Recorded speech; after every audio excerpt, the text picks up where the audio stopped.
Well, the initial consultation is free, and I typically give a half hour, and if it runs over a little bit, then I don't charge any extra for that.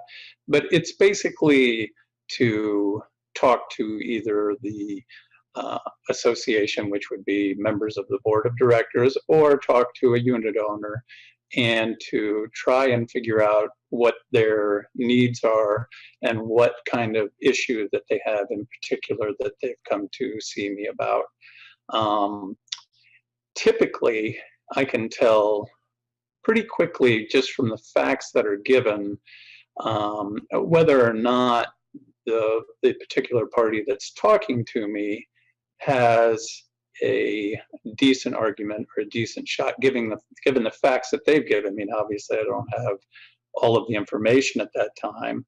But certainly if they come and tell me that, hey, look, this is, I brought a copy of the page of the declaration that applies, and this is, I want to do something completely contrary to it. What can you do for me?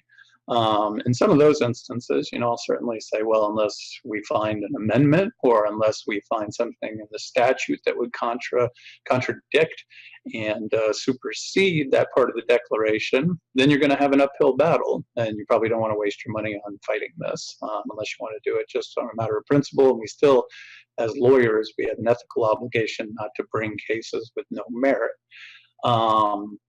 Assuming, though, that there are some questions that I have and some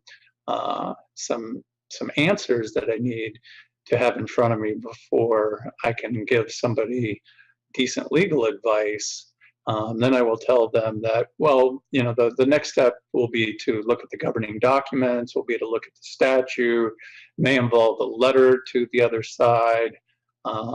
These are the options. This is where this case may end up, but we may be able to resolve it easier. So it's generally just to get a feel of kind of where the case is, whether or not initially the case has merit. And if it does, then we talk about retaining me and going forward on getting some more what they call discovery, which is information that would help me to understand what the problem is and what the arguments pro and con are for both parties. Now, with the board of directors, typically those conversations are a little different insofar as the board is usually looking for an attorney to handle a number of cases that may come up in the future but are not there yet.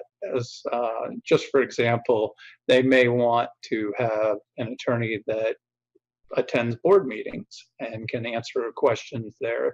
They may want an attorney that can draft all the governing documents or redraft those or restate those or make amendments to those documents. So there's document preparation, there's collection work for people that are delinquent within the association. So when you deal with the representing the associations, it's a little bit different because they want a broader base of what they're looking for.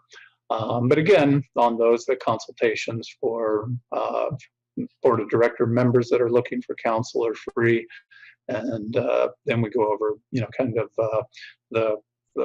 what kind of work I would be doing for them, which essentially would be any kind of work that relates to HOAs or condominiums. But I try and answer questions that they would have for potential issues and tell them how that I would handle it and how I would interact with them.